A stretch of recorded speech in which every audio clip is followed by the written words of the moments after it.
Hello, hello, hello. What is up, everyone? Welcome back to another video. So today I'm sitting next to two of the most influential men in crypto. This man bought Bitcoin at $1.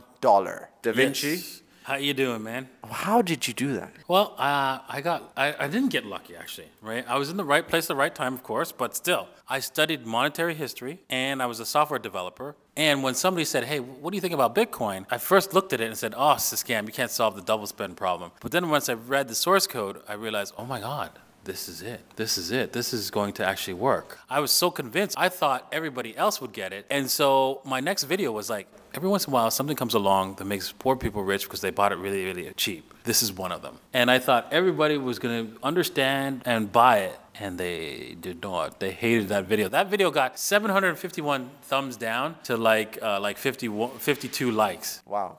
They just didn't want to listen. That's worse than Justin Bieber's baby. Horrible ratio. And guys, this is Carl. He bought a Bugatti using Ethereum. That's correct, actually. I'm very happy about that investment because actually I bought the Bugatti when Ethereum was at $4,200 and it recently reached $1,000. So actually the Bugatti was a pretty decent investment. Instead of $2 million, I paid like $500,000 for it. Pretty good. If you sell it right now, you can get triple your Ethereum return. Yep. Wow. Actually, it's true. All right, so guys, as I said, I'm sitting next to two of the most powerful, influential men in crypto. But I have a couple of questions, all right? Number one, Bitcoin is great, right? I don't think there's ever going to be another Bitcoin. No. The last time you're going to see something like it. But what do you think it's going to take for Bitcoin to really become the money of the future? I'll start with you.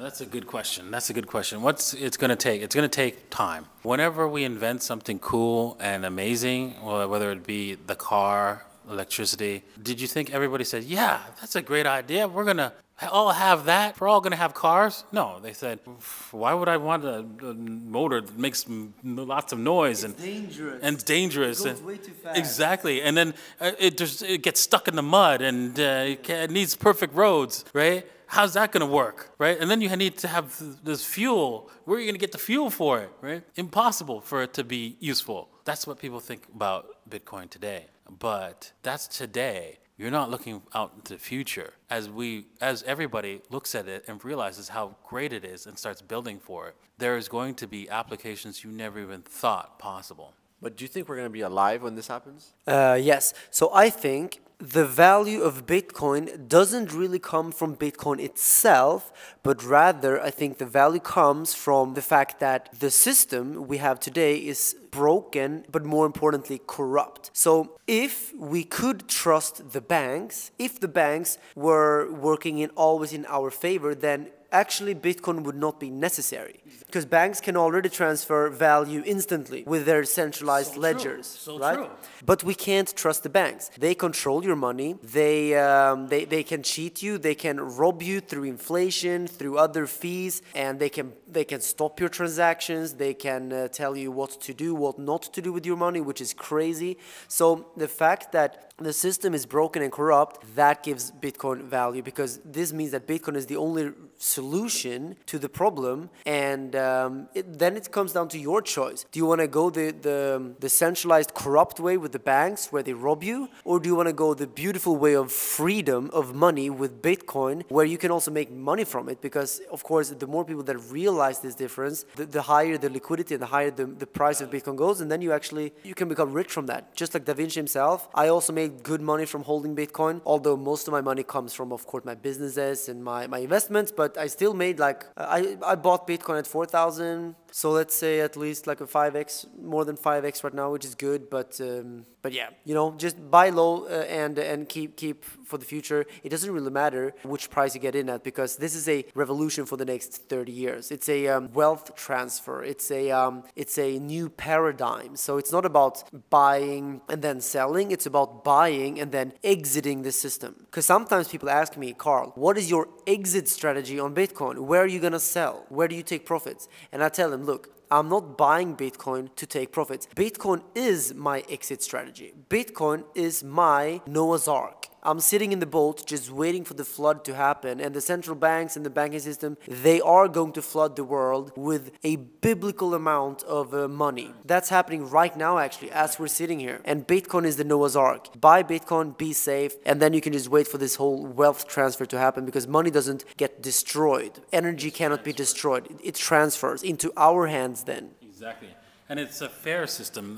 Bitcoin is about fairness, because our current banking system is about unfairness. It's about taking your money from you without you knowing it through inflation. When they print more money, not only does your savings go down, but also the amount of you get paid gets reduced as well. So your salary gets reduced without you even noticing it, because now you can't afford things. And yes, you can get a raise eventually, but it always is lagging. You're always lagging behind inflation, and they lie about inflation. The CPI, which is the Consumer Price Index that America always points to and says, hey, this is what inflation is. That's actually called I call it the CP lie, because the real inflation is a lot higher. So you have to keep up to higher than inflation, and only the wealthy people do that. And we have a good example of inflation, actually. Me and Mo were talking about it in the car here, actually. The price of rent has gone sky high ever since I signed my rent. So if I were to renew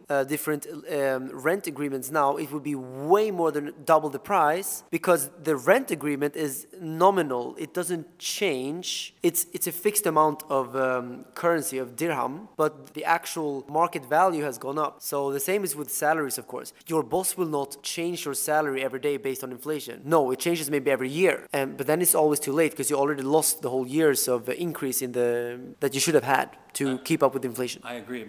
Just to rent this villa, it's up 25% to rent anything on the Palm now. So it's ridiculous. And this is one thing I say, guys. I said this in one of my videos. What is inflation? People keep asking, okay, it's a change of price, things getting more expensive, but it's not because making an orange became harder or planting fruits became harder. If not, it's getting easier. It's just yes, that's true. The value of the money is going down. So if we're in a world where there's $100 million in cash right now, and next year there's $500 million in cash, well, instead of paying $1 for that orange, you're gonna pay $5. But has the orange got any different? No. It's just there's 5 times more money and the same amount of oranges. So you just pay 5 times more for that orange. Exactly. And that's kind of where this cash and Bitcoin system, and I do want to say one thing, guys. If you're watching this video, it's great. This is one thing I always try and emphasize on people, but taking action is more important. People sit around, they watch these videos, they listen, oh, this is great. And this is something I used to do. I used to watch when Bitcoin was at 3,000, at 5,000, at 7,000. Oh, this sounds really cool. I should, but I'll just listen a bit more. It's not going to change your life. Unless you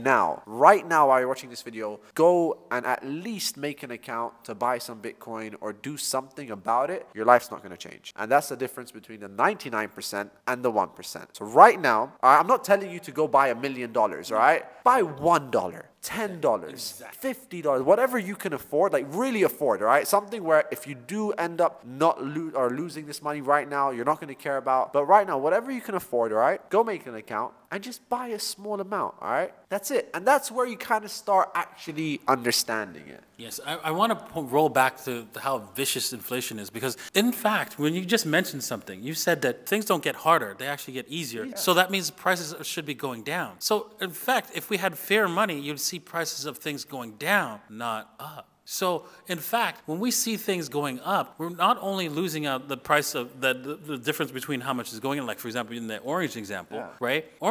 Planting oranges have gotten easier and easier and easier. Farming it, they have machines now, it becomes quicker, it's less manpower. And so, instead of $1 staying at $1, of course, it should be going lower than $1, but it's going higher. It goes to $5 because they're printing so much money. So you're even losing even more than you should be losing with our current monetary system. That's the sick thing. And with Bitcoin, because it's a fixed amount of money, you'll see prices, once we use it as money, prices will be constantly going down. Isn't that better?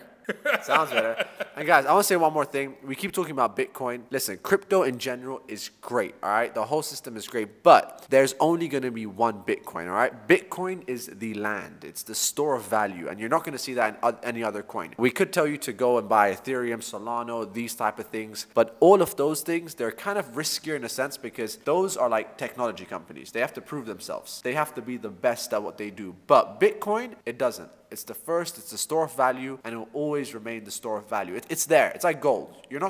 Gold is not something that can't be replaced, but it's gold. Gold is gold. It's been set in stone that this is our store of value. And in crypto, Bitcoin is that. So that's the safest bet to make for the next 10 years, 100 years. But there are going to be coins that do go up faster, but those are just a risk right now. 100%. Yes. All right, that's the video, guys. As I said, take action in your life. 99% of you won't, but the 1% that do, your lives are going to be a lot better. So yeah, guys, I hope you enjoyed the video. Subscribe. Go check out Davinci's channel. Go check out Carl's channel. These are the two biggest guys in the crypto space. I will see you guys in the next episode. Peace.